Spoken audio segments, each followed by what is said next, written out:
Good morning.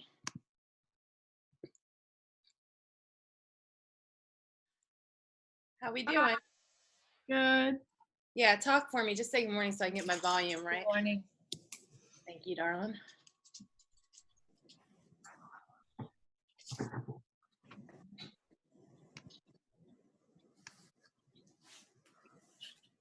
Okay. It's like Darren's joining in. Morning, Darren. Morning, how are you? Rainy. Okay. Ready to talk about some alternative energy sources. How about you guys? Yeah. Claire, you're such a nerd. I know. I'm just looking at Moodle. I'm trying something new today. I've got a second monitor, so I might be a little slower figuring out my screens. So you notice how the textbook sort of divides these into conventionals and like newer alternatives. Any questions about why they did that or how they did that? Do you see why? See the difference?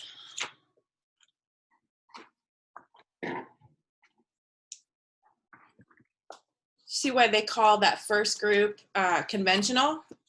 Does that make sense?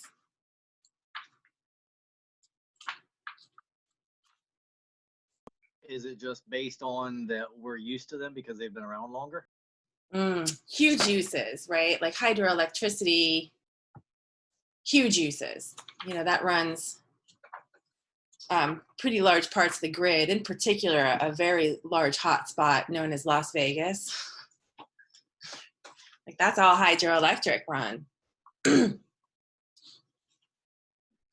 always heard this rumor that I've never been able to verify. I've always heard that the Mormon Church owns Hoover Dam and the electric company that it powers. Just like, what an investment. Just, yeah, a lot more use.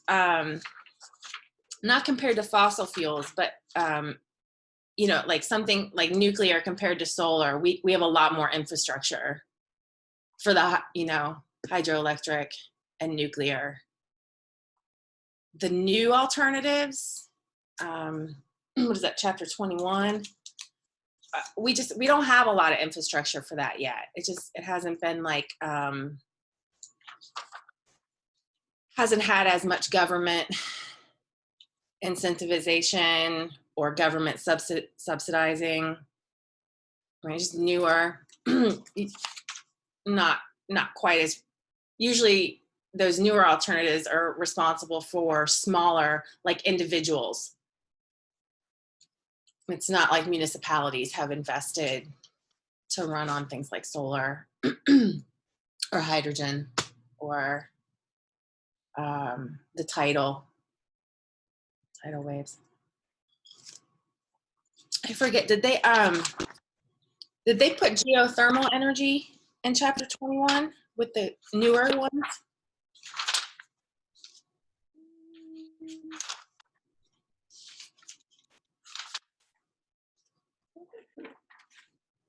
Yeah, they did. Okay.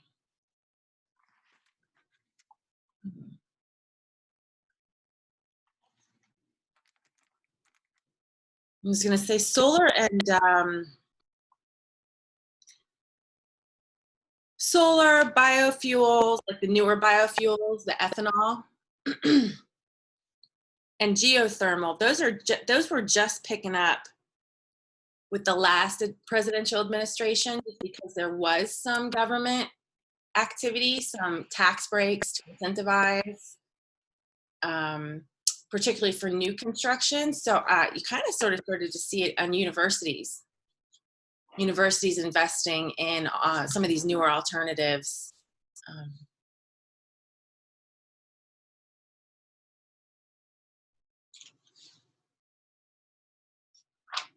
But that's the main difference. They're just, those newer ones are just usually, yeah, not, not large chunks of the grid. They're usually individual choices.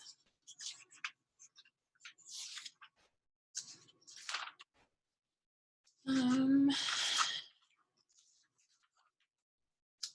don't know if this will help or not. I started making like a chart of all the fuel sources, including fossil fuels. I've got my fossil fuels here, and then chapter 20, and then 21. And then I was just breaking them down by the use, like why we burn. Like, so fossil fuels is everything. It's electricity generation, it's transportation, heating, cooling. Looks like I made a little category for just all the uses, which is like all the fossil fuels. What else did I do? The process, like how we refine it for fossil fuels, or like for nuclear, going through that process, how we source it, you know, whether it's from a renewable source or not renewable source, whether we generate, the types of waste that we generate. And then I broke it down into like traditional costs and external costs. So traditional costs are just, you know, the cost of harvesting, the infrastructure, the distribution, and then the external costs sometimes are like cleanup, lawsuits, spills, accidents, things like that that you don't want. Government incentives and maybe efficiency, is how good the fuel is. How do we measure efficiency for fuels? Remember? How do we mathematically? To the return on investment? Yeah. So you look at like how much energy it takes for you to get the fuel, whether you're like with fossil fuels, like the cost of drilling and then refining versus the energy you get out of it. And so obviously the efficiency goes up if that latter number stays larger.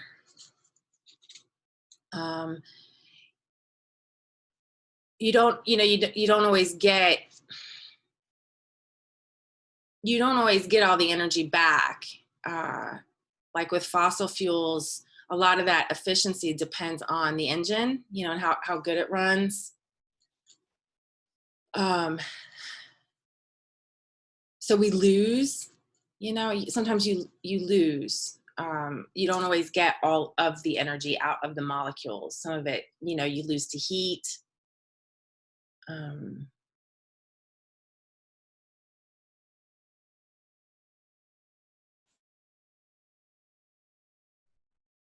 I don't know if that helps, if that kind of thing would work to go through and make a chart like that for chapters 19 through 21. Kind of keep them on an easy way to compare and contrast. Like ideally, when we go through chapter 19, it's very eye-opening for students to understand why we went with fossil fuels. That's a terrific energy efficiency. We get, you know, generally a lot of output with fossil fuels, and it's cheap. I mean, it's cheaper to extract that than to develop something new, because we already have an extraordinary infrastructure, right? It's not like 50 years ago, the people in charge were like, I think it would be hilarious if in 2020 we ran out of fossil fuels, but nobody meant to do that. It was just a very terrific source, and it seemed, well, it was abundant, you know, until that peak oil.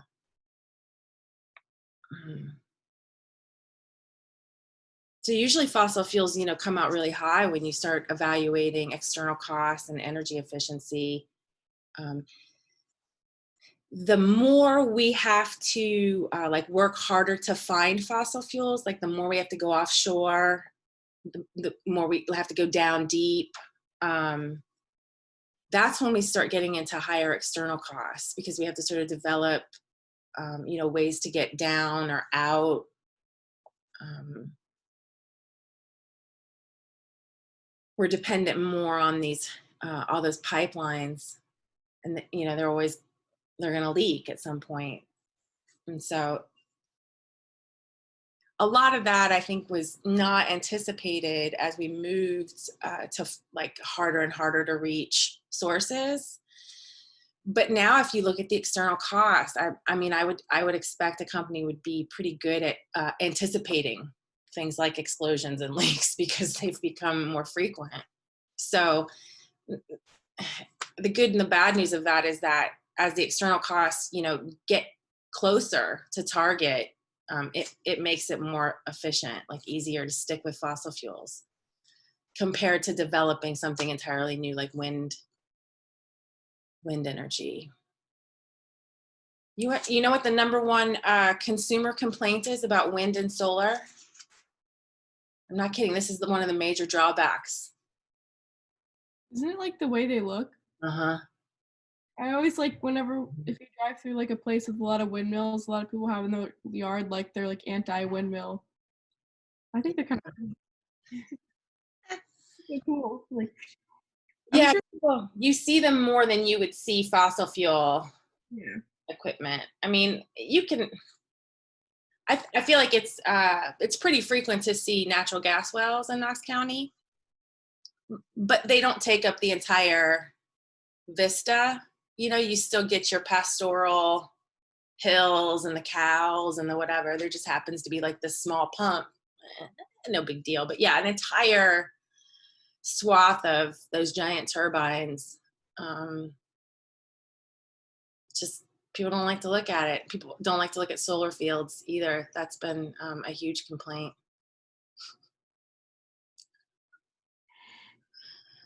Consumer preference is just sometimes a huge driver, and it's not always intuitive. California struggles with the solar issue a lot because they get more sunny days than we do. I think we average something like 60 to 80 sunny days a year. So solar for us is way more dependent on being able to store it. It's like a day like today, you're just not getting full power. But in California, I don't know what their average days are, but I know Colorado, I feel like Boulder averages something like 300 days a year of sunshine. There are climates in our country that are just more dependable for solar. So that issue of aesthetics is like really huge for California because it makes sense for them to invest in solar. But in order to run something like an entire town or county or a new housing development, you need a huge field to put all those panels in. Yeah, people complain. Even California people complain. Mhm.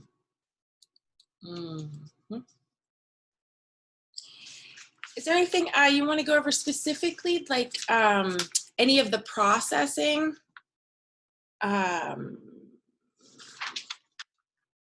Like the nuclear fission process, or we can talk about the difference between fission and fusion.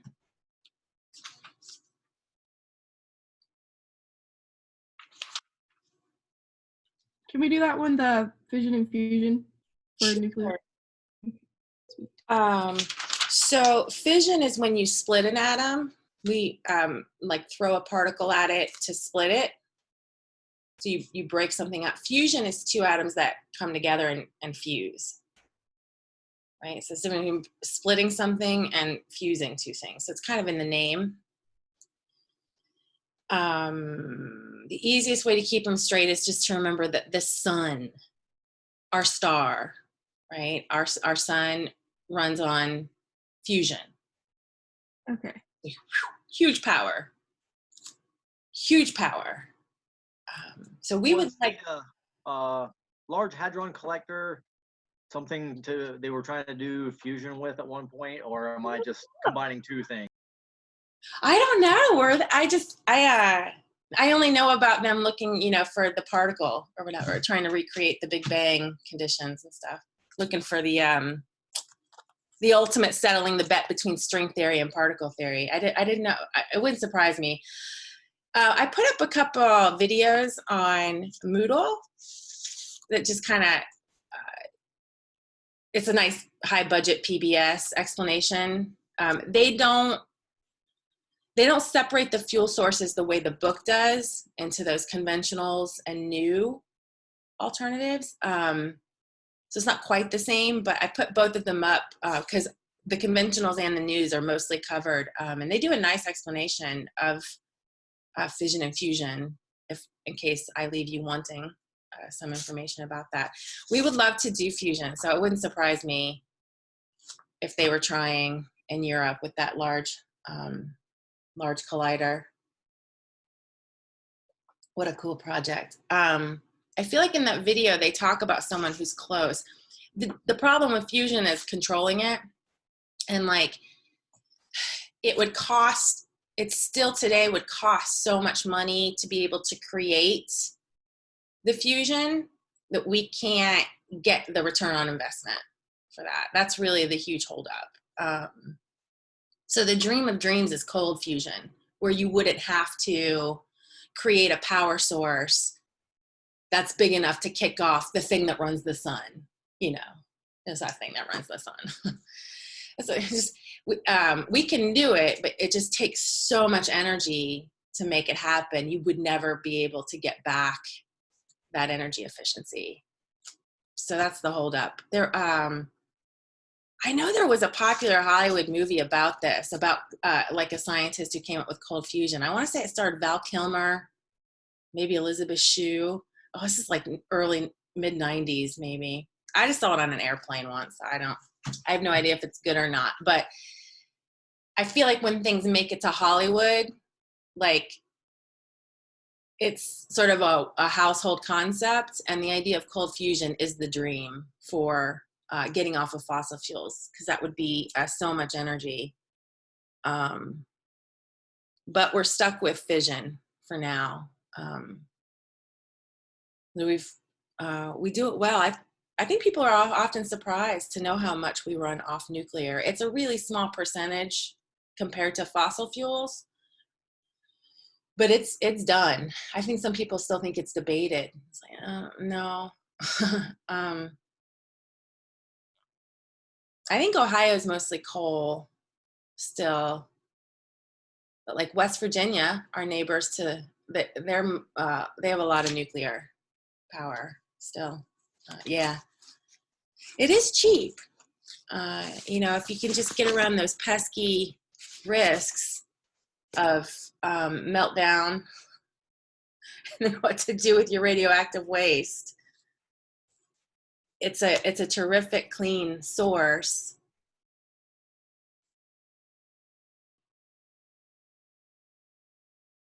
It's not super renewable, right?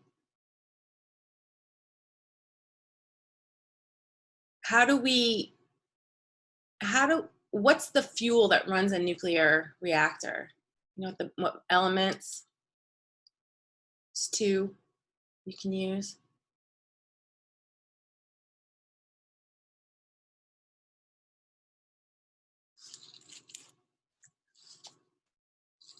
Uranium-235 is one of them, I think.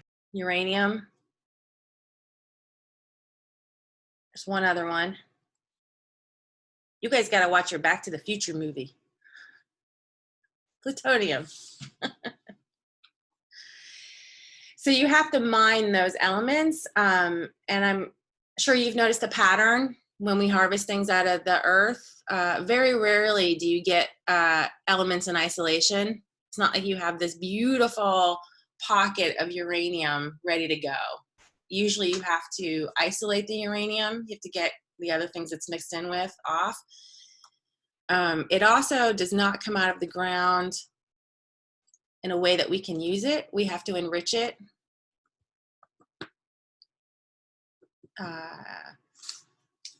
It comes out of the ground as 235, but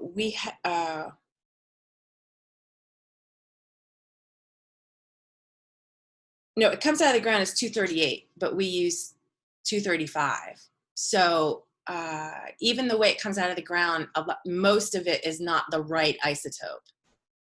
So again, we have to enrich it somehow.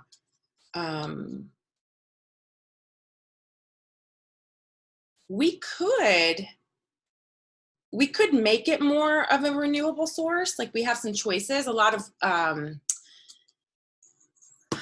sometimes the fun thing about talking about fuel sources is how much choice there is in the renewability part. It's on the choice of just how we process it. We could reprocess our nuclear waste. We could recycle it to use it as fuel again. Right? We could take the waste that comes out. We could take the spent rods, the fuel rods, the uranium, and once we use it, it kind of goes back to that unusable form, but we could enrich it and put it back in. And then that would give us less waste. And, you don't have to go back to the earth to mine more. But we decided as a country not to do that. I think it was Jimmy Carter's administrations. So in the 70s, Japan does it and France does it.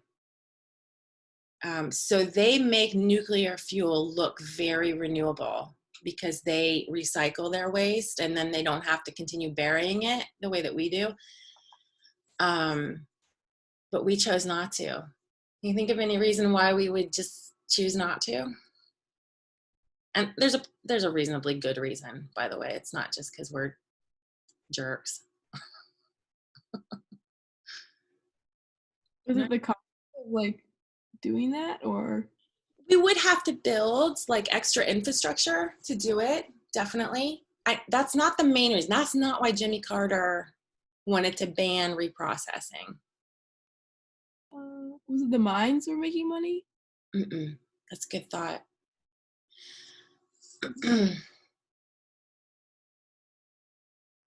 It's kind of a different time. Terrorism was a little bit higher, like more frequent.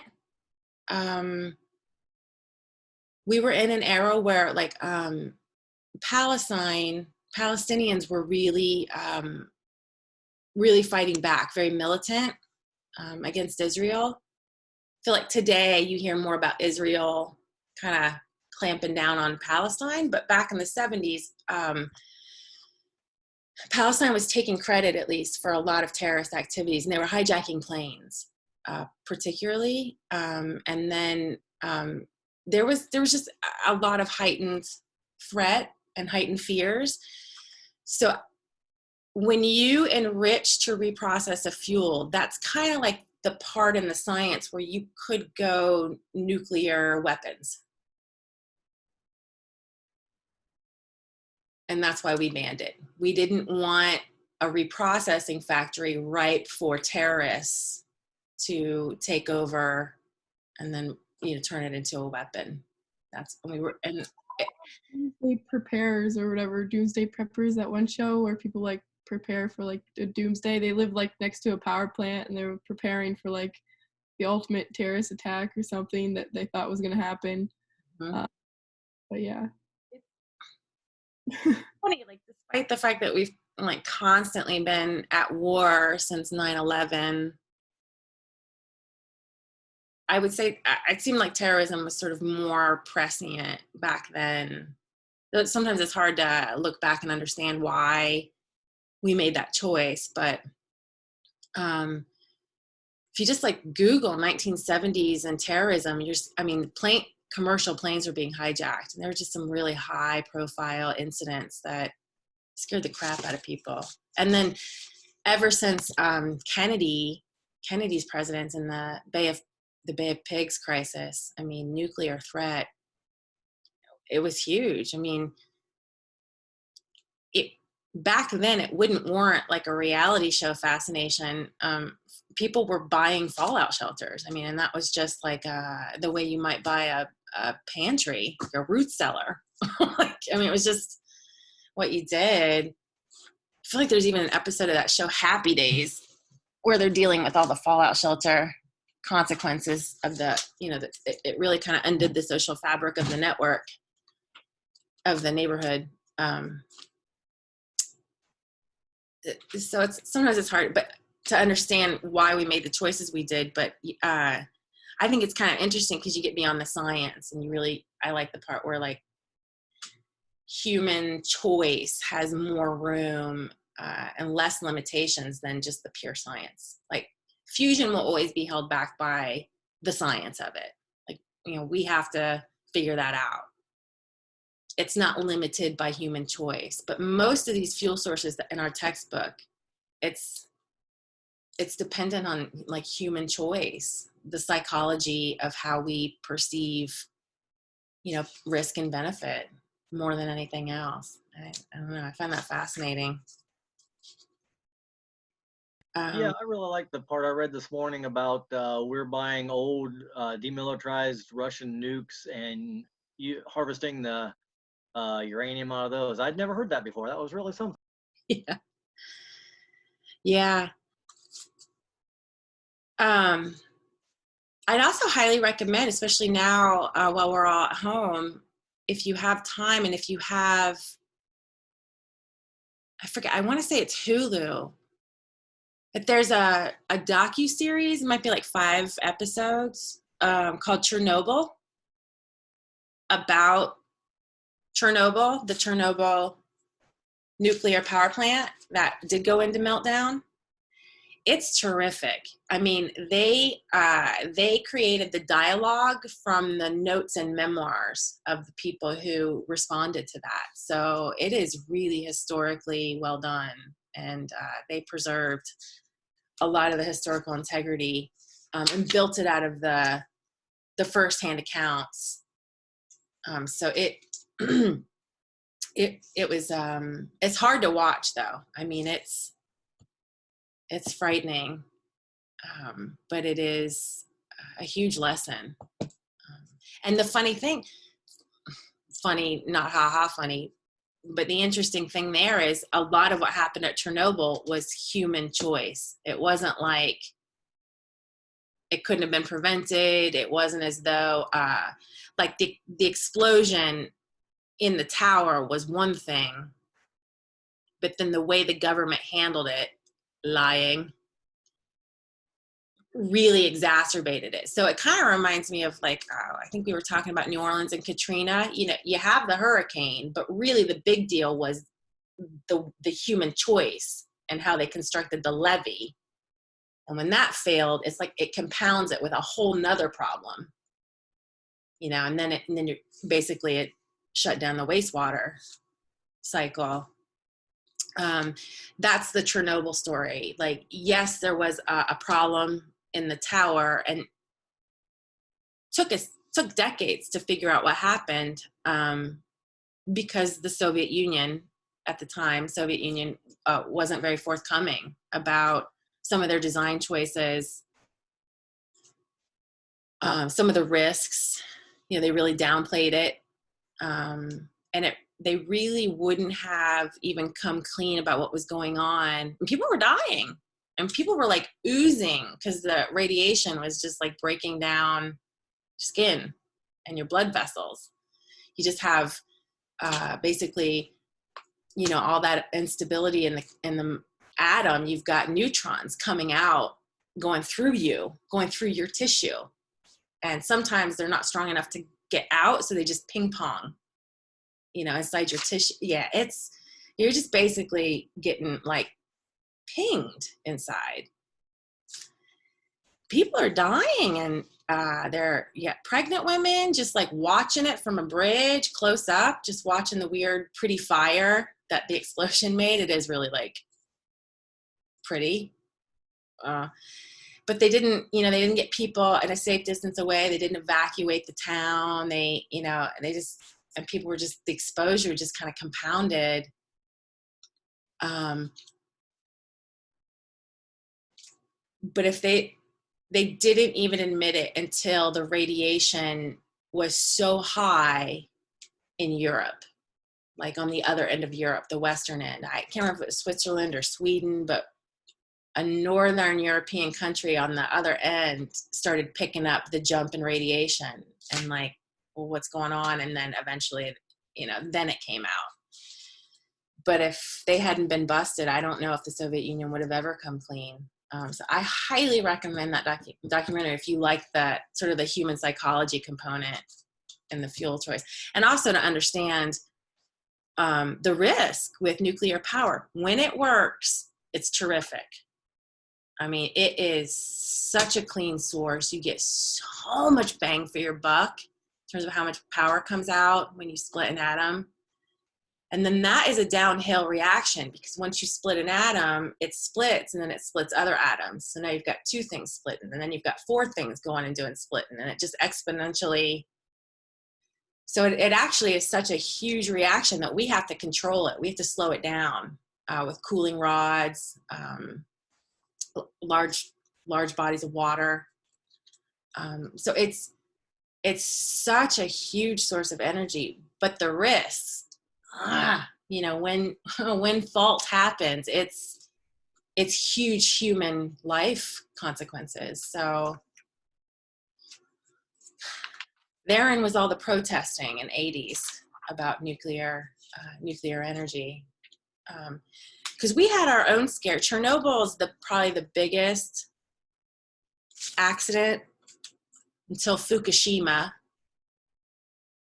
Fukushima was paired with a natural disaster, right? That was a typhoon that, again, they built Fukushima according to all of the climate information that they had, and they had never seen waves, past a certain height. So they built Fukushima to withstand waves at that height. But then they had a typhoon where the waves were taller than anything we'd ever seen before. And the waves crashed over into the power plant. And that's what caused that accident. Chernobyl's a meltdown. That's where they should have stopped. Actually, what happened was they tried to stop the fission because it was getting too hot. It was running away. But the design of that reactor, just accidentally, when you hit the stop button, it did the opposite.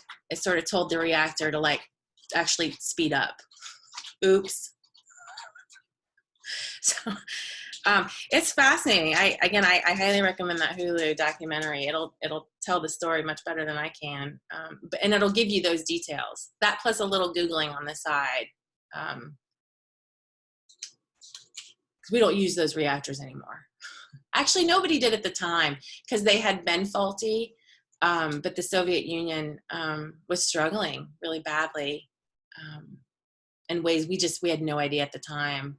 So they went with a sort of a cheaper choice and sort of a national pride. We're going to go with our reactor. We're going to go with what we've chosen, and even though it was different from the West, and the West had sort of shown that one was faulty, they were like, no, we have to stick with ours and, show the West up, kind of it was an arms race like that. So that design is still talked about. Just, can you believe that? The stop button actually made it accelerate. If you went to hit the brake in the car and the brake actually accelerated the gas. What the heck? So they tried to stop it. It's a really good, one of the best docuseries. And Chernobyl, by the way, is in the news right now because that area in Russia is experiencing wildfires. So the wildfire is having some kind of interaction with all the radioactivity. And I didn't take the time to read it yesterday, but I should find that and put it on Moodle for you. Just because we just went through the Australian wildfires. And I don't know what set it off or what's going on. That's not that's a lush area, that Chernobyl area, especially since it's been evacuated and it hasn't had any human activity.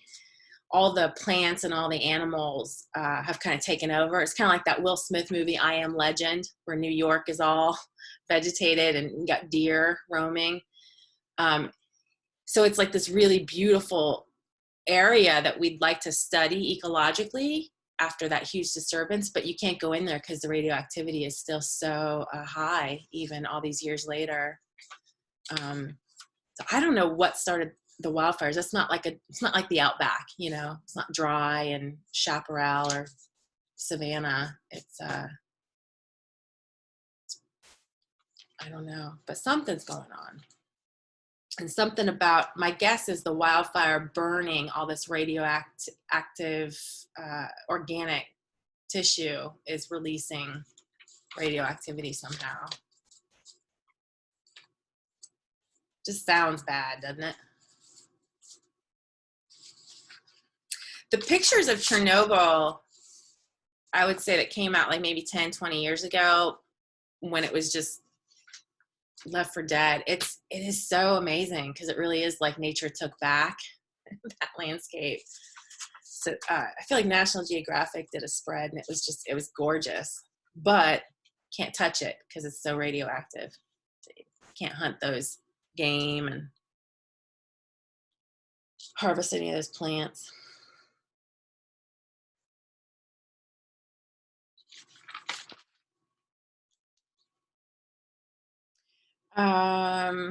So Chernobyl's the most famous. We actually had a scare on US soil. Anybody catch the name of that incident or that plant? Yeah, that was 3 Mile Island in New York. That was 3 Mile Island. Mm-hmm. Now that was actually a scare. I think the deal is the alarm went off, but it wasn't actually in meltdown. But when the alarm went off, they had to evacuate everybody. You know, you don't stop and see if it's a mistake. You just get everybody out, especially since Chernobyl had already happened. And that's the thing. It's more important to the people in charge not to be the next Chernobyl.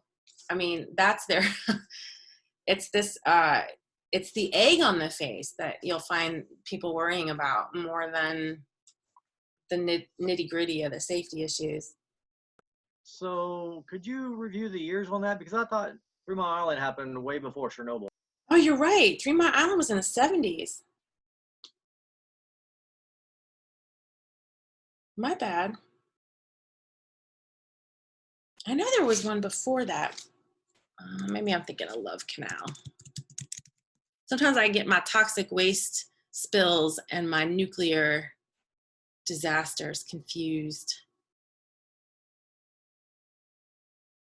Yeah, I must be thinking about Love Canal. That's toxic waste. That's totally different. That's like a Superfund story.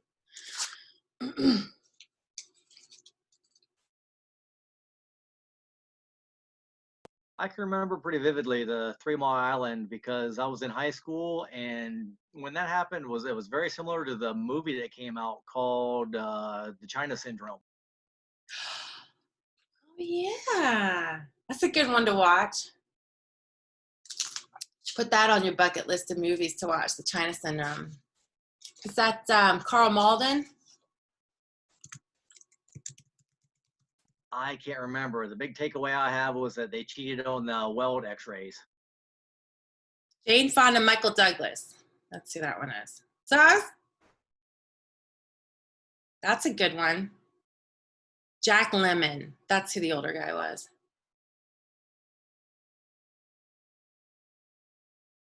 So the China Syndrome, oh, it looks like it came out the same year. I'm looking at just at IMDb, and it has it at 79, and our textbook has 3 Mile Island at 79. Were you in Ohio, Darren, when that happened? Yep, I was in high school in Fredericktown. Were people worried about radioactivity here, even as far as we are from where 3 Mile Island is? I don't remember specifically being worried. I just remember being interested because it was the first time we'd ever been exposed to that, as being told it was a risk of any kind or anything.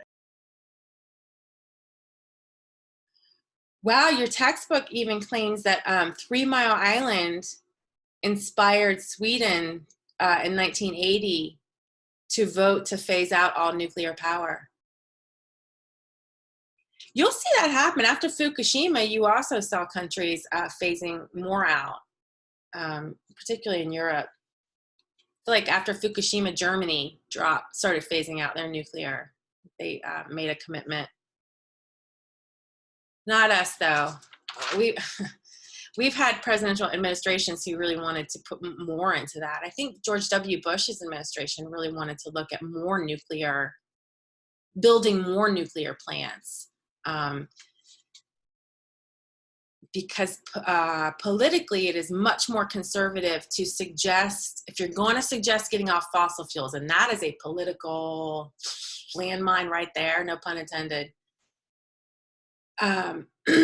you better have a pretty strong economic case if you want to talk about getting away from fossil fuels, because that's a pretty powerful lobby, because what is that, coal, natural gas, and oil.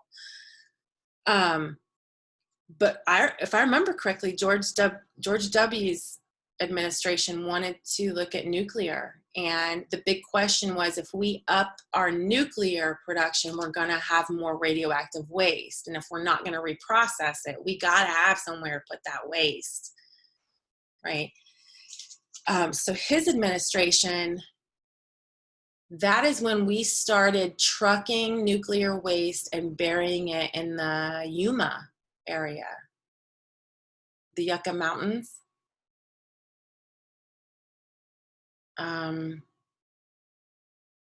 So that's like what his cabinet could do. Like, hey, we have to demonstrate that we have a plan. And at the time, our best plan for radioactive waste was to like improve how we store it. All of our, so the book does not, it talks about the power plant problems and like the near meltdowns and the meltdowns, but they don't spend a lot of time explaining some of the disasters that have come just from our waste disposal issues, which is a lot closer to home for us here in Ohio. So we had a storage site in the southern part of the state called Fernald. Is that a familiar term? You guys heard of Fernald? Well, it didn't work out. When you bury nuclear waste, and it looks like your textbook actually gives you a good picture of some of the storage containers, these large, they're like metal barrels. I mean, very large. And then you got to put them somewhere. And for a long time, we thought, well, if we can just put it deep into the ground. And Fernald was designed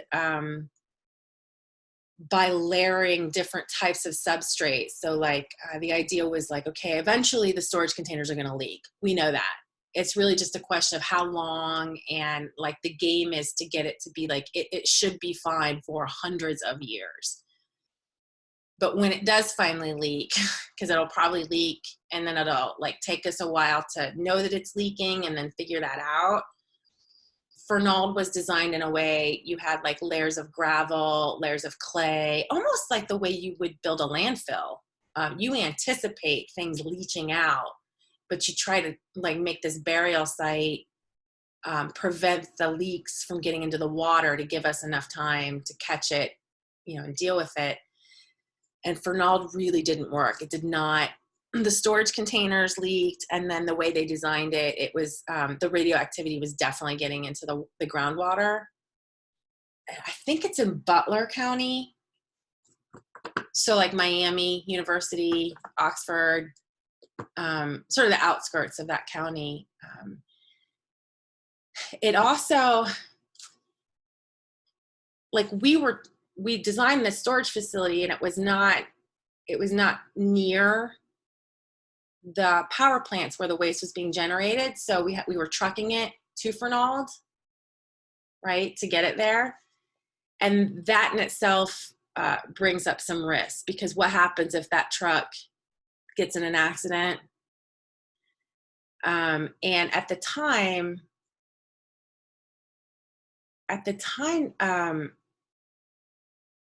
think this has changed since then, but Ohio used to allow voters to put issues on the ballot.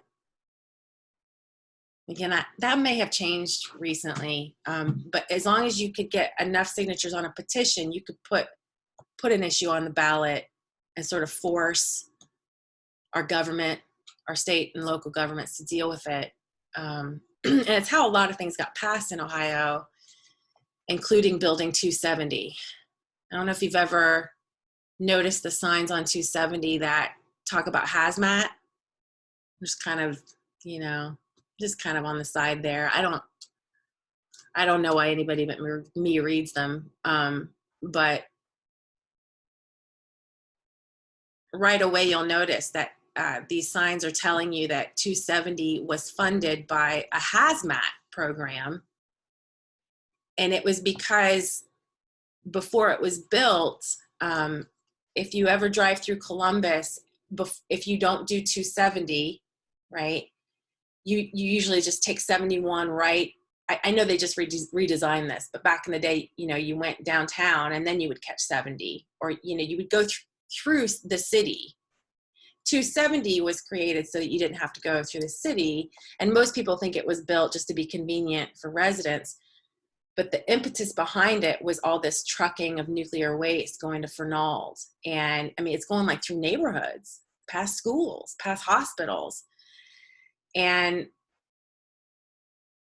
the nervousness that comes with nuclear energy, it manifested in this consumer-driven ballot issue of building a circumventing road that could keep the nuclear waste from being, in direct contact with neighborhoods, so that if a truck were to be involved in an accident, it wouldn't dump all that stuff right where people were living. Not like it really matters at that point. I mean, you don't want it on 270 either. But it's more like that perception of control. Just it made people feel better to have these trucks on a confined route. I mean, we don't even like trucks going around the square at night in Mount Vernon. I mean, just imagine those trucks are carrying nuclear waste now. You don't want them coming through here. You don't want them to be able to take shortcuts. So we had to create these main routes. And that's why 270 was originally built, supposedly. Voters also, voters used to get a lot of initiatives on the Ohio ballot. It's why we have a Food Safety Act that limits like how much pesticides farmers can use for Ohio. People really they didn't just get the petition and get that on the ballot. People were pulling demonstrations in like Kroger parking lots and stuff to get people to sign the petition. And then when you do that, the idea is that the voter then will recognize the issue when they're in the the polling place. But again, I think recently Ohio decided that we're not going to do that anymore. Voters can't put things on the ballot. I think that was really recent. I feel like I had to do something with legalized marijuana. Right about the time I feel like, voters didn't want it, and Ohio state government said, well, we're going to legalize medical marijuana anyway, even though it had been voted down. To do that, I feel like they had to alter some of the balance of power. So I don't think you can do that anymore, but Ohio used to be pretty famous. It's also how we kept the drinking age 18. We were like one of the last states to raise our drinking age, is because voters kept putting it on the ballot and voting it down. And then eventually the federal government said, okay, you can let 18-year-olds drink alcohol. We're just not going to give you any more transportation funds. So good luck paying for all your freeways and all your maintenance. And you're not going to get any federal money. And Ohio said, oh, okay. Sorry, college students.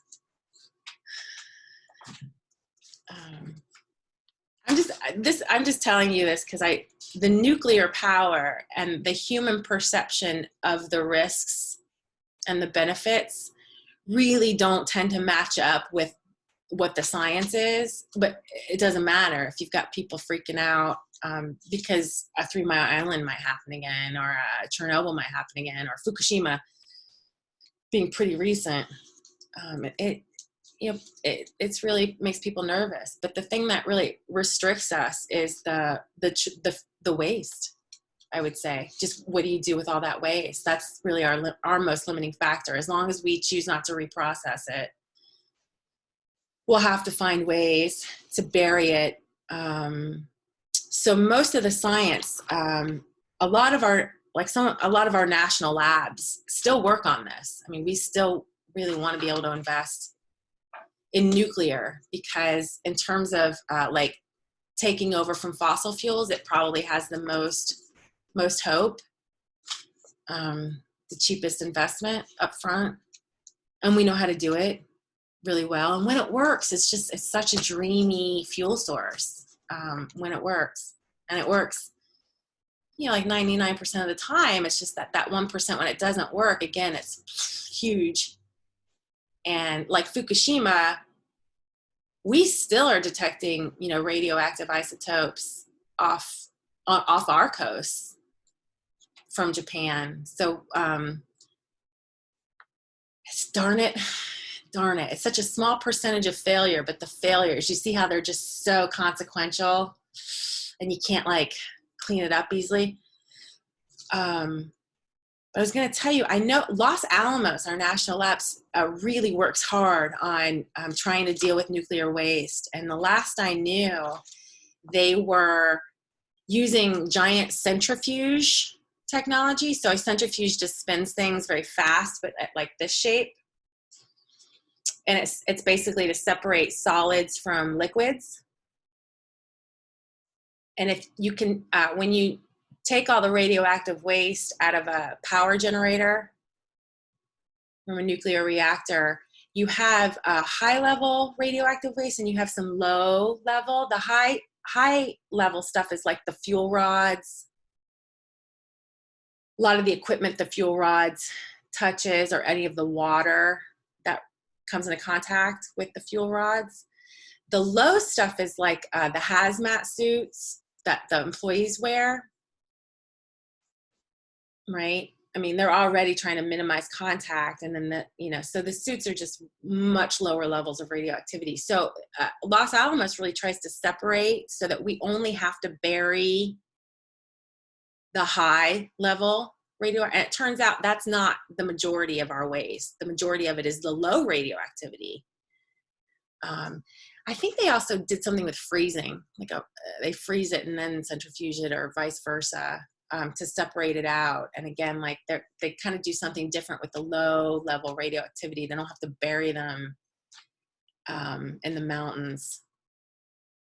Our latest place to bury waste. Instead, they could sort of put them in a more contained place. And the idea was that the shelf life of that radioactivity was much shorter. Instead of being like hundreds and hundreds of years, like 20, 30 years.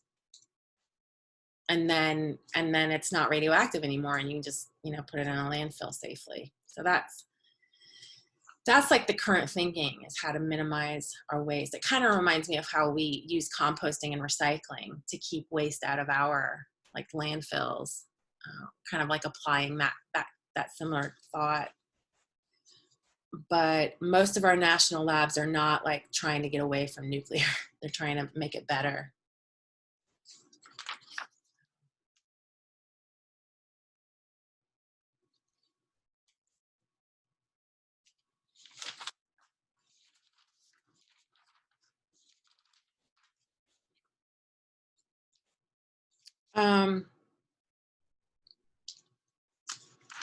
Looks like they put bioenergy in the conventional and the new alternatives.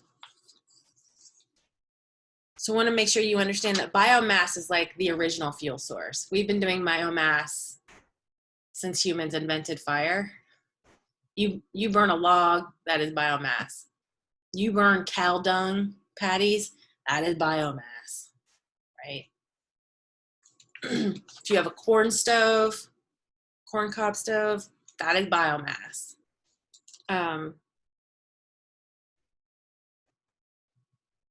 Sometimes people jokingly refer to bioenergy as the original indoor pollutant, air pollutant.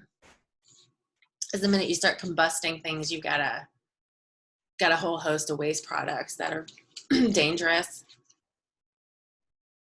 So most people today, if they have a wood stove or like a corn stove, you have piping that takes that fuel, that the waste, the smoke, and channels it outside or through a chimney or whatever you do.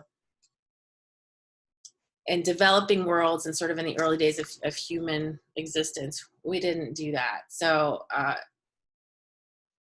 when you talk about developing countries, one of the hugest health issues is the fact that they are on biomass energy, and you're like, but wait, that's good. They're not on fossil fuels. Like, that's terrific. And you're like, oh, but then they also have all these health issues because they've got these open fires that aren't, that don't have piping and chimneys, and sometimes, and so it can get pretty Charles Dickens like. Soot, respiratory issues. Fires in the home. So biomass, I kind of think of it as two different things. I think of it as like just the way we burn anything.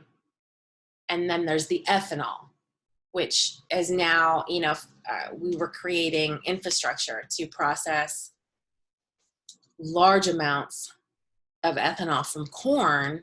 So we had to change the factories, the processing factories a little bit,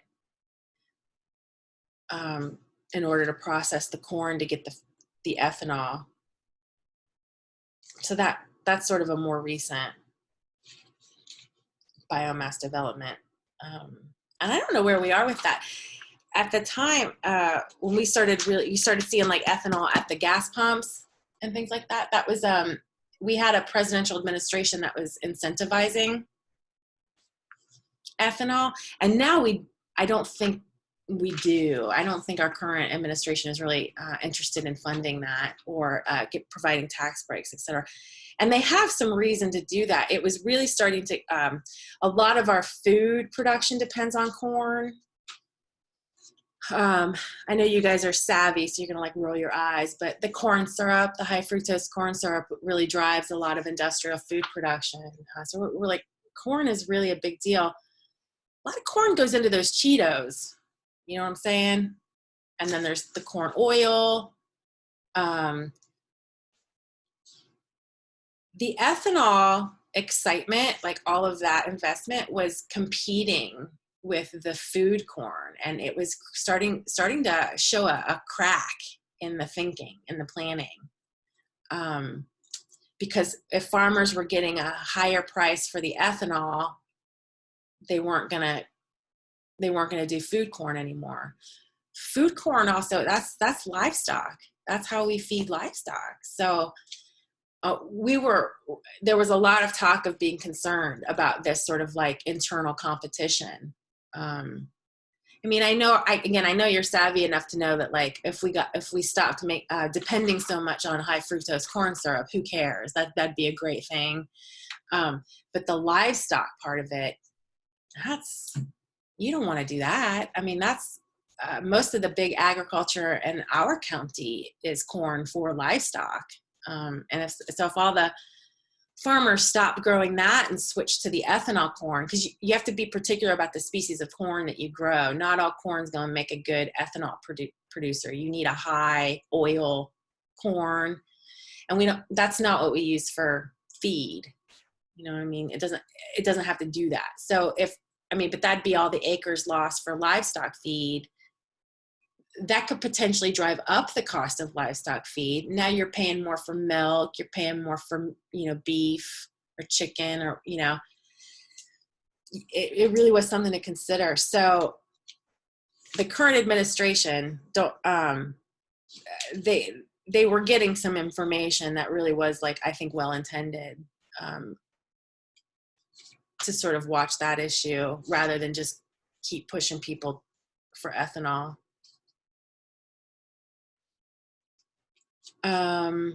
Look, in your textbook, I was just going to tell you that Loyola University in Chicago, they now, all of their student busing, so the buses they use to get students around like campus in their little corner of the city, they're all biofuel now. And the biofuel comes from a student lab.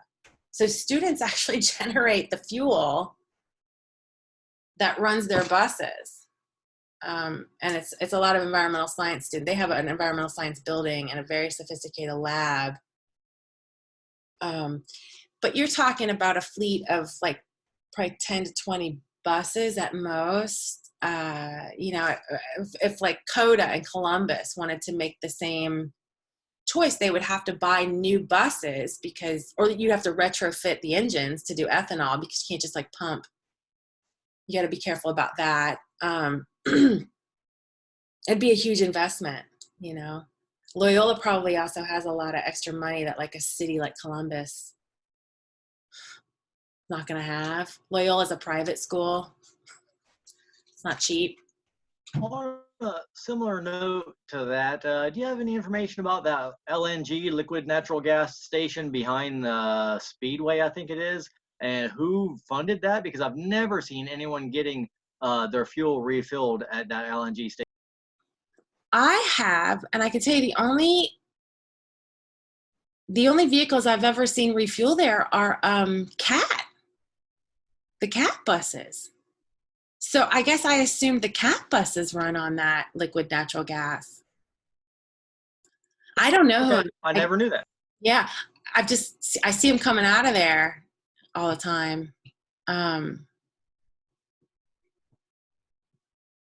I don't know who. I guess I assumed Columbia. Either we really only have like two, Columbia and then the smaller company Cumberland Natural Gas. So I figure it's one of the two. Yeah.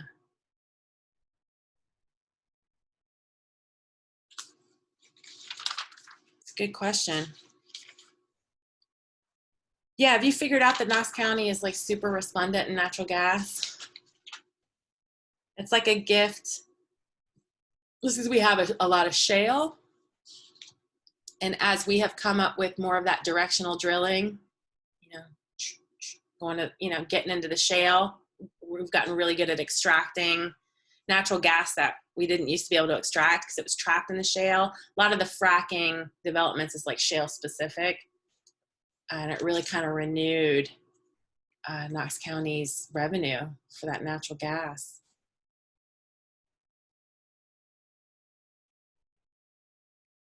I think it's cheaper than propane. I think propane is still a little bit more expensive.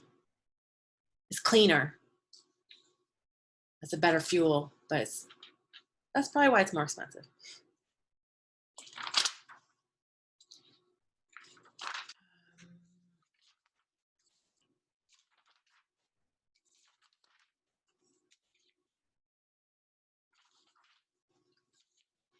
So let's see, even kind of all the way up through the conventional alternatives, like the nuclear, the hydroelectric,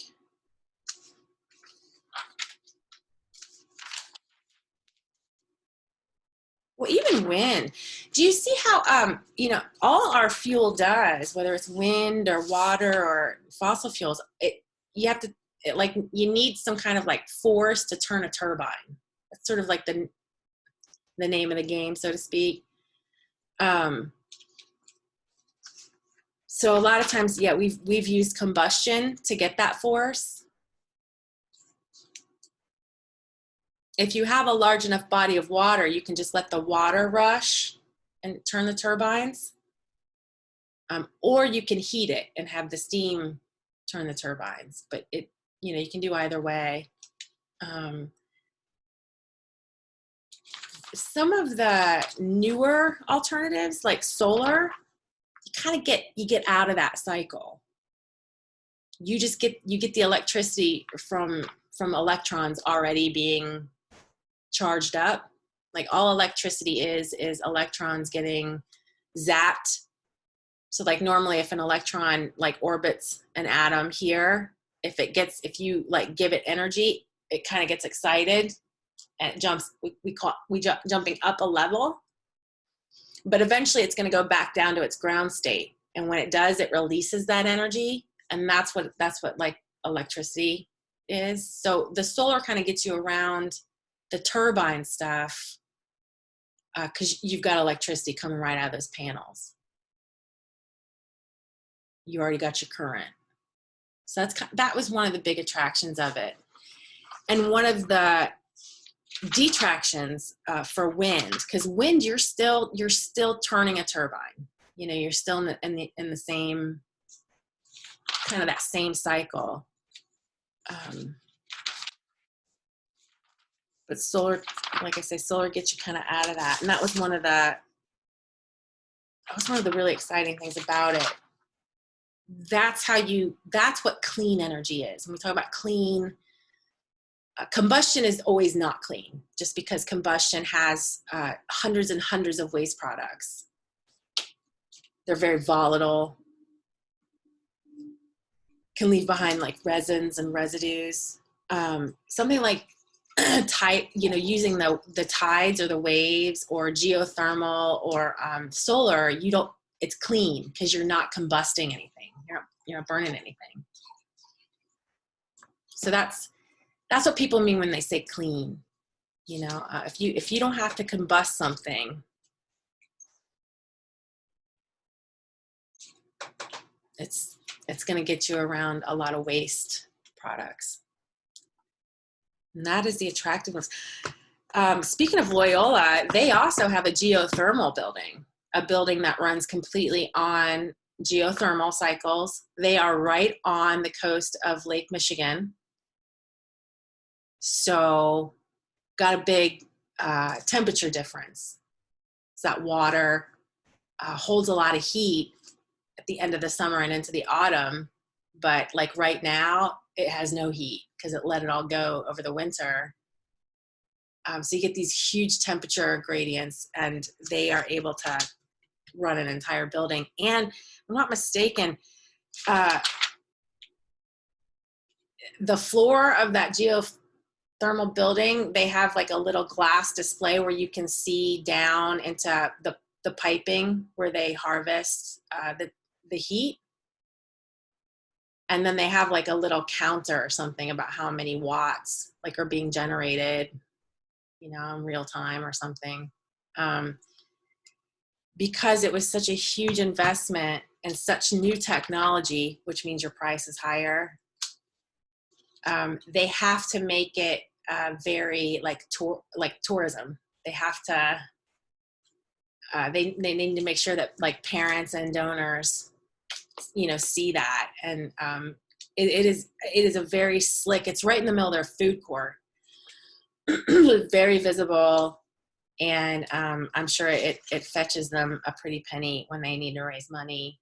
I'm sure it's a nice trophy to have. It's really cool, but it's almost like you're looking down into like the devil's cavern, because it like kind of glows.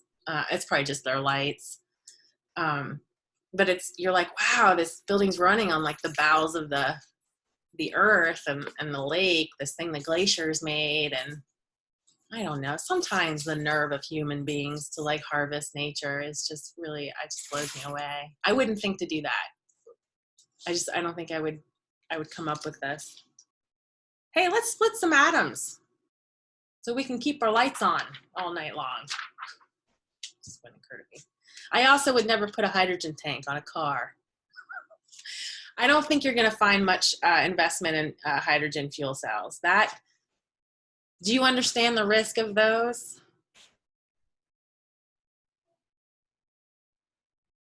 Hydrogen's pretty explosive. So That was the Hindenburg disaster, right? yeah, right. Is that a Zephyr? Technically, not a blimp, but a Zephyr that blew up. Maybe. Zeppelin? Zeppelin. Oh, is that why Led Zeppelin chose that name? Oh, how metal. Yeah, to nerd out on that a little bit. Jimmy Page and John Entwistle were in a bar together, and I'd heard that Jimmy Page was talking about his new band, and Entwistle comment, "Oh, that'll go over like a Led Zeppelin." Oh, but it did, yeah. That's funny. So Entwistle was The Who, right? He was in the band The Who. Yeah, the bass player for the. Oh, how funny. We kind of learned the hard way with hydrogen fuel cells. I think, again, Americans were a little nervous just because this is not really related, but in the 70s, when the Volkswagen made the original Beetle car, that Bug, the engine was in the back. I don't know why, but it was placed in the back. So people were getting rear-ended. Boom.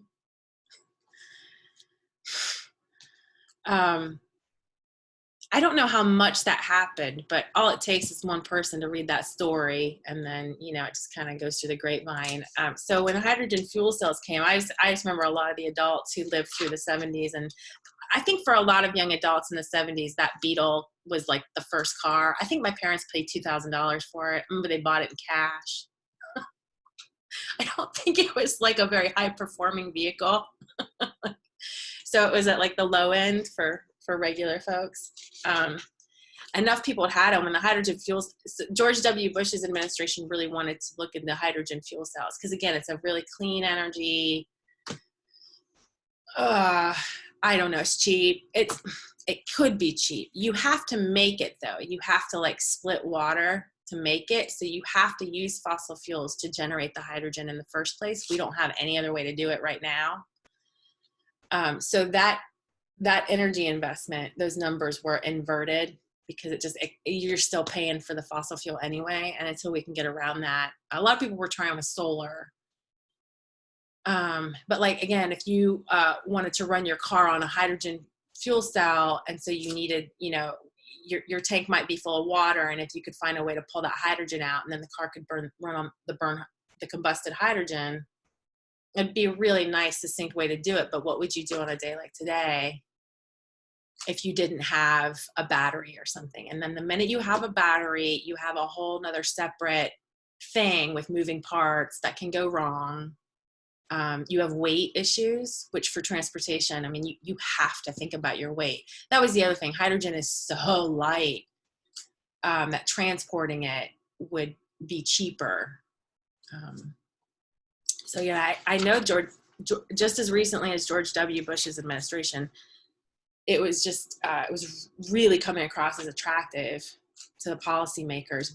But the science is the thing that limited that. And then there was a little pushback from consumers because of the Hindenburg.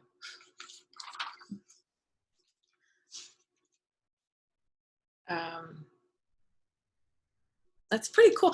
There's actually, if you like the hydrogen stuff, you can buy, I can't think of that store that sells like Brainiac games, like toys, but they're like educational toys and they're more like models. There's a really cool toy car kit. It's like a radio controlled car, but it runs on hydrogen. You use a little solar panel to split water and make the car run. And it's meant for like middle school age. So it's not going to like go kabloom or anything on you.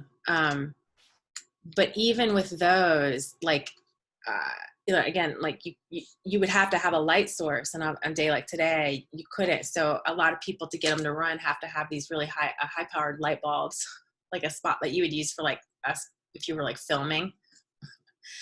So, and then you have to charge it up. You know what I mean? Like you have to keep it charging. So if you were running a vehicle like that, can you imagine what happens if like, oh, I forgot to plug in the thing last night, or I forgot to, plug in the light, so the solar power never generated enough fuel and the car can't run today on water. Sometimes that happens to me. I forget to plug in our electric car, and then you're like, oh, now I got to get gas because I don't. It was a lifestyle adjustment to remember to have to plug in the car at night.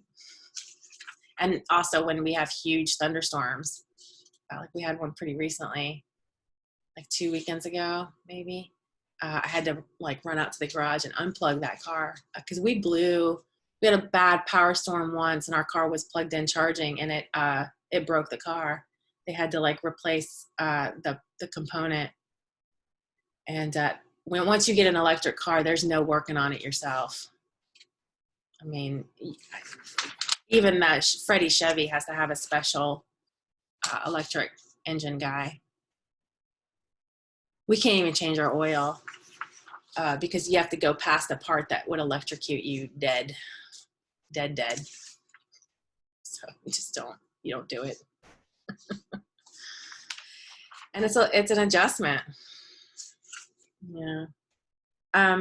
Like none of these are going to be easy. I love the idea, Darren. I think we talked last week a little bit about the tidal energy technology and how cool that is. Unlike the sun, if you can harvest the energy of waves, they are always going. They're always going. But the upfront cost of developing that, it's you'd have to have a company like the size of, I don't know, like Exxon or something. And a lot of times the fossil fuel companies, they do a lot to fund a lot of some of these alternatives, the R&D that goes into, they don't always want to share it though. Sometimes they almost want to own it so they can control, and it, as a corporation, if your job is to make money, you don't want to give a leg up to your competitors. You don't want to provide an alternative so people stop buying your main product. But BP is featured a lot in the development of a lot of these newer fuel sources. I don't know if it's true or not, because a lot of times you're reading their own marketing material. I don't know. As we're constantly being reminded to be critical thinkers, it seems like you should just question the source of your information sometimes. Yeah, exactly. Is it BP that I've recently seen a commercial about their algae research? Yeah, algae, and there's another type. It's archaea. So, what bacteria are. There's a type of organism that used to be classified with bacteria because they look so much like bacteria. They act like bacteria. The one thing is there's no known human pathogen. So they kind of pulled these things out and they're called the archaea now. It's like another domain or kingdom. And they're anatomically a little different from algae because for archaea, their cell wall is made up of hydrocarbons. Like that's what a fossil fuel is, right? It's a long tail of carbon surrounded by hydrogen with all these bonds so that when you combust it, you get all the energy out of those bonds. And here's this like sort of algae, sort of bacteria-like creature that also produces hydrocarbons. So the issue is how do you, even with the algae, how do you like harvest enough to make it a viable source? You got to have a place. You got to have a lot of algae if you're going to compete with fossil fuels. So that too is coming up against some of the scientific limitations. But yeah, BP it funds a lot of research in algae and the archaea as sources of hydrocarbons. The algae is really just like biomass. You're just growing plant matter and then burning it. I'm not sure.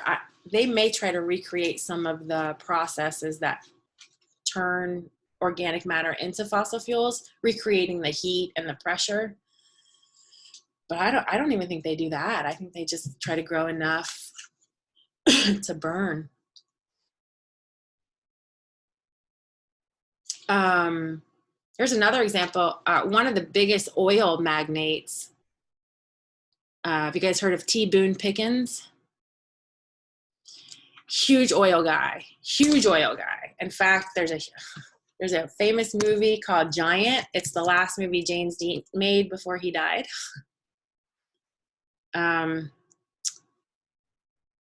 It's rumored so that's about an oil family, and it's rumored that was actually, the character is based on T. Boone Pickens. I mean, he is at the top of the fossil fuel game.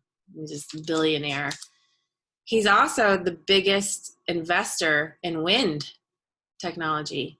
He was the first one to put up, they call it the Mid-Atlantic Jet Stream wind farm. Just goes kind of, it's the main jet stream that determines our weather.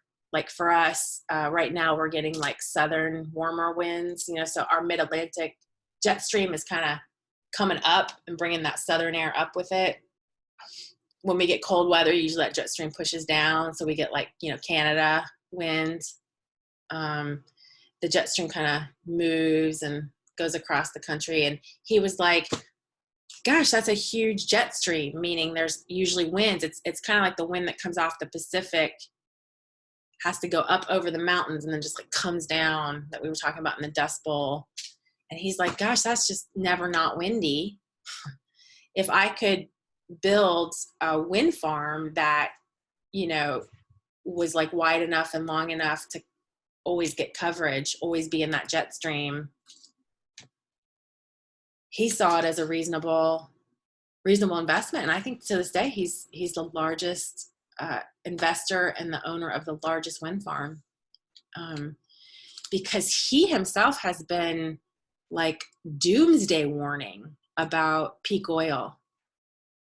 And it's just like listening to a Texas accent cowboy who looks like a farmhand. It's just that his shirt is probably like $100. He's just usually wearing nice clothes, but he's not like he doesn't like dress up. He wears his cowboy hat a lot of times, cigar. I mean, he's just like really quintessential, mostly because most of our tropes have been based on him. But he has been warning and lobbying presidents to, invest in alternatives to fossil fuels, because he sees the end. That's just huge for me. It's also rumored, I know this won't mean anything to Lauren and Claire, but Darren, it's also rumored that J.R. Ewing from Dallas was based on T. Boone Pickens. Yeah. No, I don't think he's quite as villainous. I think Larry Hagman took it like in a weird direction, but that's another really that show was #1 for a very long time. That was probably the #1 rated show for like 10 years. And it was all about an oil family. And it's very alarming to see like the real life J.R. Ewing warn people about peak oil. But he's thinking long term. He's always been kind of I think that's probably what makes him a good businessman, is that he sees a really long game when he works on projects. And he sees his #1 product being threatened, by unsustainable supplies. And it would make it a lot easier for him if the government would continue to subsidize or, like use tax incentives for things like wind, whatever. And we may still, the only thing I know is some of the more public things our current president has said about wind, which doesn't sound like he's a fan of it. And sometimes he says things that are not supported by what we actually see. No one's getting cancer. We have no reason to believe that people are experiencing rates of cancer more frequently because of there's nothing cancer causing that comes out of a wind turbine. I'm not even sure we have evidence of, a lot of times people think being close to power lines can cause illness, and I don't even think we have any evidence for that. So with the turbine, it definitely has some issues with birds. It has caused some bird death. So do airplanes. They're probably like similar numbers. It's not a huge deal. So really the main issue has just been the aesthetics of it. And then the land that you have to give up. just going back to that soil chapter, when you think about natural resources, just land, and if you dedicate all this land to a wind farm, well, then you can't have, what else? You can't like use it for anything else. And it's a lot of land that you have to use for those turbines. I feel like there's a huge one like in Indiana, between Ohio and Indiana, that you can drive by. I want to say like Route 30, maybe. I don't like looking at it. I mean, it's cool, but it also looks like some aliens have invaded, and like it gives me kind of the chills, because I don't know how close you've been to a wind turbine, but they are huge. Some rural places were having trouble when we were investing and building a lot more wind farms than we are today. One of the issues was, how do you even transport the parts of the wind turbine? Because there were some cities, like in places like Montana and the Dakotas, perfect places for wind turbines, because it's not very developed, lots of wind, you like lots of flat lands, not a densely populated area, so you didn't get too much complaints about the aesthetics. But they literally, the roads in the towns like weren't wide enough to get the blades through. And you can probably Google this and find some of those news stories. I've seen blades on the back of like huge semis, like transporting. It takes up like two lanes sometimes. It was crazy. We thought it was an airplane part until we Googled it. Yeah, nice. Yeah, they're huge, and it's hard to tell from the ground. I've never really researched this, but I'm assuming that the reason why there are basically 3 blades in the newer version compared to like the old kind in the old Westerns, it's about 20 blades, is that way they can move slower and maybe kill less birds than the fast-moving smaller fan? Maybe. I always figure with technology like that, just less parts, less stuff to break down, it's just like more efficient, more streamlined. Those old-fashioned ones, they just didn't seem high enough to be like in a bird. These are so tall. I could see how they would be getting in the way of a migratory path or a flight path. But those old ones, I'm thinking about Don Quixote fought, like he thought were like invaders. Those just seem shorter, whatever. And that counts. That counts. Wind power. It doesn't have to look like these huge things that we're used to talking about now. It can be like just like a windmill on your property that maybe drives your well, pumps your water or something like that. That's still wind power. It doesn't have to look the way that it looks like in the book and those big wind farms we're talking about. It's just that if you're talking about replacing fossil fuels and you're talking about replacing this huge power grid that we have built, it's going to have to be this industrial kind of thing, like the wind farms we're talking about now. You couldn't do it. You'd have to have everybody have their own little one, and I just don't see that happening. I just don't see people really wanting to do that, or I don't see people having I wouldn't know how to maintain it, if it broke or whatever. I'm horribly vulnerable on the government. I'm going to go to Darren's house. He's going to have all the tunes and all the mechanical know-how. He's going to have those Cooper energy connections. Oh, I think those are a little dried up by now, but I do have some friends near Perrysville or Pittsburgh, I always forget which one, that they live totally off the grid with solar power and battery backup. It can be done. It's just, again, most people are not interested in that work. Playing out of Mansfield, so he had some money left over and he was able to retire and get it. They have a seed bank of their own, and they're almost preppers, but they're really logical about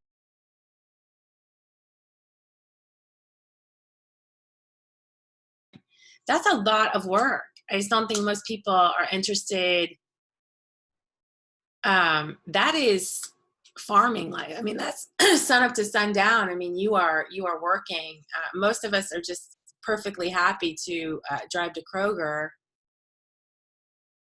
I think it looks like the governor is going to start asking places like Kroger to put a limit on how many people can be in the store. So it could be in the next week or so that you go to Kroger and they don't let you in. You have to wait your turn. And then you have to get in and out by the time they said, because they're like going to let the next one. I don't know how if you've been to Kroger recently, but already they're being very directional about the way you can leave and enter the building. You can't just use either door now. You can only enter where they keep the carts, and then they put a blockade so that when you're leaving Kroger, you can't cross over to the carts. You get funneled out now. Most people are going to find that like so inconvenient.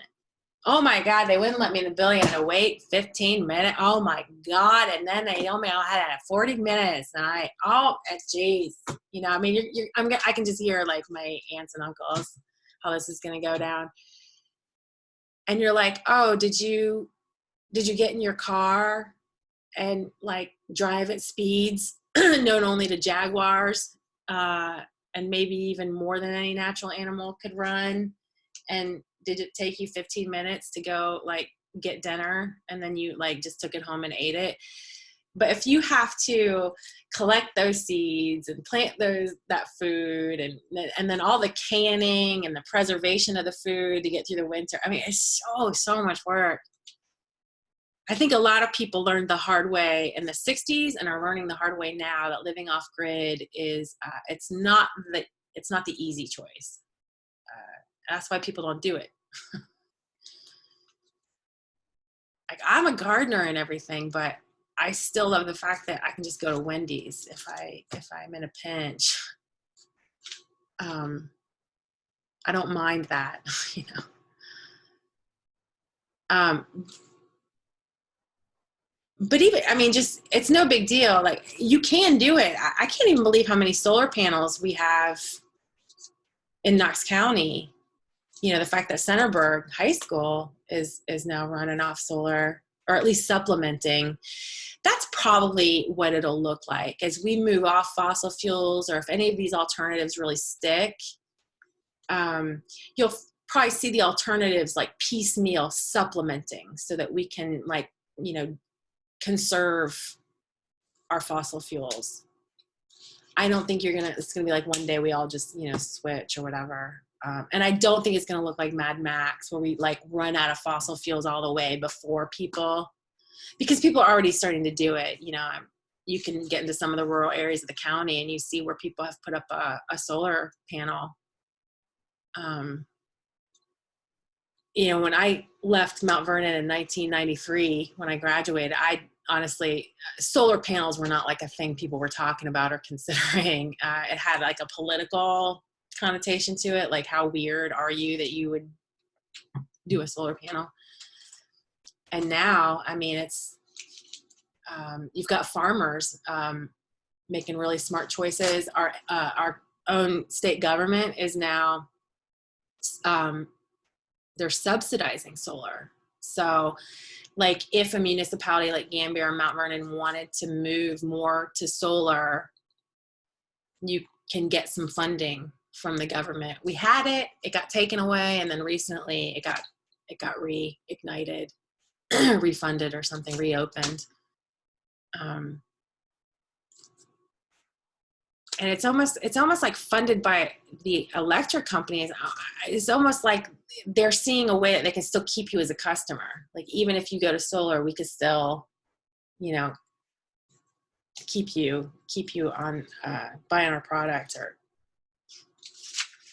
there's one farmer who has started, I think he calls it the Climate Change Coalition. They only had one meeting, and they may not have even had that before the self-isolation stuff started happening. But I know he's a farmer. I think he's in Fredericktown. And one of his, so he's just trying to get people together to, again, like have a unified voice to try to get Mount Vernon City Council to consider some of these more alternative energies. One of his issues is solar power. He wants like the city to commit to any new construction being partial solar. So we'll see where that goes, because that's an extraordinary investment up front. And sometimes it's hard to get people to be patient enough if you have like a solar building.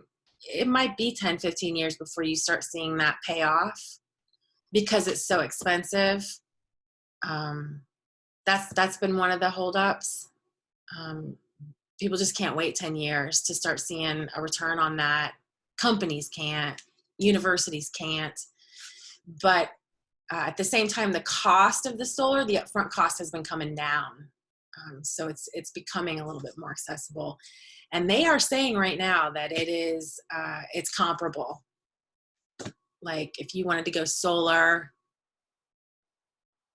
instead of propane, they're saying the initial costs, if you're doing a new build, the infrastructure should be somewhat comparable. I don't actually know, but I could tell you exactly who would. His name is Dave Heighthouse, and he works at Kenyon. And he is the solar guy in town. And he has really gotten, I think he runs the office. I can't remember if they call it the Office of Sustainability or if they call it like green technology or something like that. But he runs that for Kenyon, and he has gotten them to do a lot with solar. It's pretty cool. He also has a solar panel on his house. So he is very open for people to come and look at it. He's a guru of solar. And he is insisting it is just cheaper. So I would trust him. His family ran the BFEC for decades. They're like really involved in creating it. It's Kenyon royalty.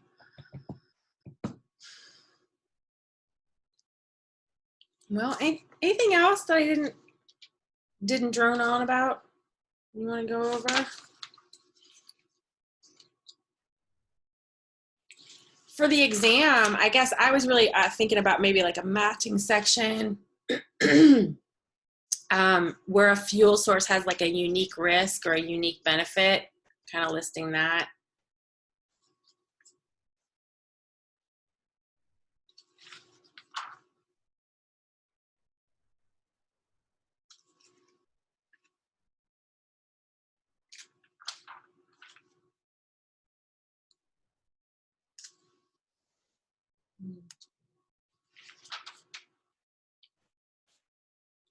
You guys got any questions or? So the exam is 19 through 21, right? Or is it 18 through 21? Or is it 13 through 21? Wait. I think 15. Okay. Yeah. Oh, I looked at the number yesterday. I'll look. 15 through 21. Okay. What is that? Oh, so starting with freshwater.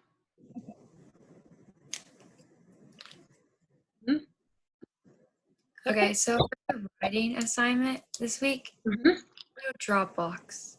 There's no Dropbox yet. I haven't. I didn't. I'm getting so much work I can't keep up, so I'm kind of trying to. Oh, no, you're good. Because that's not due until Friday. I don't really know Okay. until Friday. That's okay. No, that's fine. But it'll open. It's on the stream monitoring, and I think this one is just your introduction. And it says references, but I don't think you're going to have any reference. You can reference the lab manual if you want to put a reference in there. So again, it should be a paragraph, pretty comparable to the other sections. A little bit more background. This one will probably feel more natural to you because it's really hard to like just write a results section. And I could tell a lot of you really wanted to put some background because it just feels weird to sit down and write without some kind of intro. This one will probably feel more natural, but just keep it clean. Just background information only, kind of like what's tested, why we test it. No, I wouldn't even go there. Usually in an intro, you cover, if there's a hypothesis, you would address that. You could maybe talk about some expected outcomes, but you don't talk about the results, right? Because that's safe for that result section. You don't talk about any of the materials and methods. It's usually like you're introducing the concept. So for us, it would be like water quality. And we did that in 2 ways, right? We did it with the standard water quality tests, the chemistry, pH, the nitrates. Can't remember what else I did, but that was a long day. And then we had a second way that we monitored the quality, and that was with the animals, the macroinvertebrates. So that's not something the EPA is going to go out and do. They're not going to go out into your river and like count how many sow bugs they find. It's a more indirect way of determining your water quality, because you're looking at like animals that really can't, you're counting animals that can tolerate only pristine conditions, and you're counting animals that can only, can tolerate clean or dirty water. And you're indirectly assessing. If you see more of the former group, the ones that can only live in pristine water, then your water's clean. So it's indirect. The chemistry is the direct method, and that's the kind of thing the Clean Water Act protects. That's how we enforce the Clean Water Act. It's how we monitor streams. And this is really for streams. This is not for lakes and ponds. It's particularly moving water. So it's limited. And again, there are a lot of things we worry about with our water that are not covered on the water quality test. We don't cover for like people flushing their medicines down the toilet. We don't measure like, bottle caps and wrappers or other kinds of, junk debris that might be in the river. I mean, where I was that day, I was right off Mount Vernon Avenue, kind of right by where Lower Gambier Road comes out. You're just looking at the backyard of United Precast. I mean, there's no way there's not, some junk that, makes it over into that river. Or people go, they go inner tubing and they just like leave stuff behind, like maybe just like the cups they're using the, picnic with, or maybe your tube, you bust it and you just kind of leave it on the banks or whatever. I mean, we don't look at that though with water quality. We don't test for like toxic chemicals that UPI,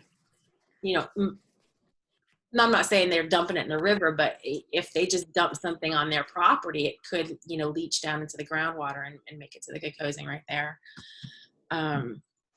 But we're not testing for things like esters or any other kind of industrial runoff, So it's okay if you could probably, address some of that in the introduction.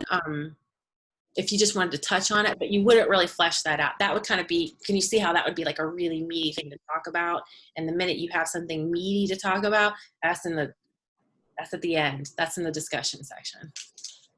But usually you use the introduction to kind of introduce what you want to talk about at the end. So again, if you wanted to put a sentence in there about how this lab, looked at water quality, did not look at some other issues from class that we talked about in chapter 15. You could build your paragraph using that a little bit. But that instinct when you're writing where you want to give me like a Merriam-Webster definition, this is the section you would do that in. I'm not saying that's a good idea, but I know there's always that instinct as a student where you want to define your terms and stuff. This is the section where you would do that. So I think it will feel most natural to you as academic writers. So pretty simple. Well, can you imagine if you had to do your results assignment on that lab? It'd be a lot to cover. You'd have to be making graphs and stuff. I like that she assigned it to the introduction. What else are we doing? And then it looks like I'm going to finish your landfill labs for you. So I'm just going to take them apart. I just weigh the trash. Ideally, if it worked, the mass of the trash should be less than when you weighed it at the beginning. And then some of the trash will have decomposed more than others. I don't know if any of your groups did this, but one group put in like an aluminum can. I'm just guessing that probably didn't break down as much as like some of the paper trash and stuff. And then I'm gonna go ahead and run the plant pigments lab this Friday. And that is it for labs. So that's a fun one. I'm just gonna do some, I'm gonna use a special type of paper that will, like the leaf will look green, but you'll see how there's actually different pigments hiding. So that's a simple one. And one more lab report where you put all the sections together. And I can't remember which, it's either going to be on the landfill lab or the plant pigment lab. I don't remember.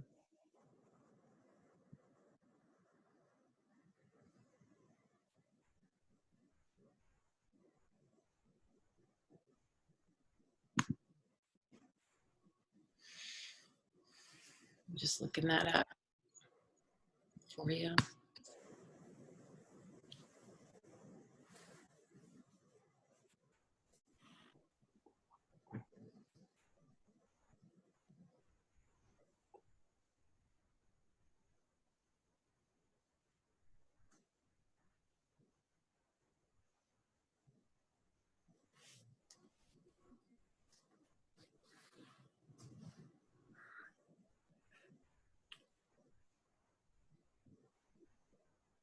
Oh, it's on the examination of a food web.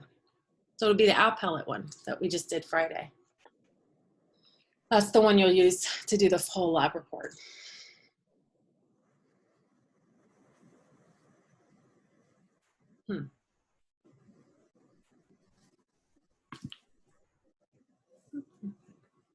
I'd make that optional. I might let you choose what lab you want to do it on.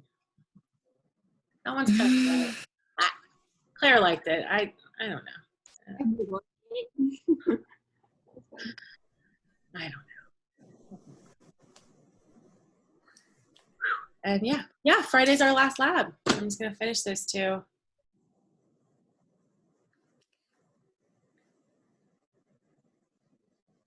Definitely will run the plant pigment on Zoom. The landfill one's gonna take a really long time because I have to dismantle all 6 of them. Might not really Zoom that. I might just record it. That's gonna be a long one. I might make separate ones for each group. Maybe I'll do that. Otherwise, I feel obligated to tell you like, hey, yours starts at minute 8, second 22, and yours starts at watch everybody else's be dismantled probably. Okay. I put some information up about the exam, about how I think it's gonna go. I'm gonna be on Zoom the normal lecture time. I'm gonna put it online. So it'll just be on Moodle. But then you can join the Zoom session while you're doing it. So I'm still here. So I can answer any questions. And then if you want to take it outside of class time, I still have to have you on Zoom so I can be there. You'd have to make an appointment or record it, send it in. So I guess I'm kind of behind. When is the exam? I haven't scrolled down far enough on the page, I guess, to find that. Next week, Thursday, April 16th. Okay, thanks. So we can, we kind of covered both chapters today. So we can go over anything more on Thursday for these alternative energy sources. We can use it as review. And then we also have Tuesday, like a week from today, to do a review. Okay. It is, I think it's a lot of content, but we've got a lot of time to work on it. You guys are here, so I guess I'll just ask you. I mean, if it's on Moodle, it'll probably look a lot like the lecture quizzes and the lab quizzes. Has that been working for you? Yeah. Yep. Okay. Okay. I can, I suppose, make it a PDF so you could like print it out and then like, you know, scan it back in or, you know, photograph it, but that'll take longer to grade. So most students are saying they want the immediate score. Yeah, I would just do that. I wouldn't. I love that part of being done with the test and before I get the grade back. Anything else? Kind of keeping you guys a little long here. So. Okay. Cool. Well, I'll come back in on Thursday. It won't hurt my feelings if you feel like you're all set, but I'll be here. If no one shows up or no one has any questions, I'll probably like look at some more media, some little videos, maybe watch some stuff on Chernobyl. I'm obsessed with it. Can I just tell you one more cool fact about Chernobyl? Yes. When it happened, it was so difficult to deal with, and we just really, as human beings, didn't know how to deal with it. So what they did, they covered it in concrete. They made like, it's called a sarcophagus. That's like a fancy word for like a coffin. They poured concrete over it, like thick enough to hope that the radioactivity, you know, wouldn't leach out. But like we just didn't know what to do. We just buried it. Concrete. Isn't that crazy? Isn't that crazy? It's one of the best human stories out there. I'll tell you that much. I watched an episode on it like a long time ago on like Life After People. Oh yeah, there is a life after people. Oh, definitely, because that was about the time the area was attracting like the National Geographic kind of publications, because you still can't go back in there. Mm-hmm. It's bad. I highly recommend watching some footage of it just to see what the fire looked like. It's not like a normal fire at all. It's like people were mesmerized. People were just standing there exposing themselves as something that's going to kill them within months, and these really gruesome, painful deaths. And they're so mesmerized by the visual of it. Check it out. Also, watch Back to the Future. Well, we're seeing Back to the Future. You should watch that again. You should watch that because it'll drive home how not renewable uranium and plutonium are in a very fun way. But it's once you study and kind of get a really good understanding of how power generation works, the whole fact that they have to like harness lightning and stuff, it makes the movie take on new meaning. So also Michael J. Fox is adorable. So.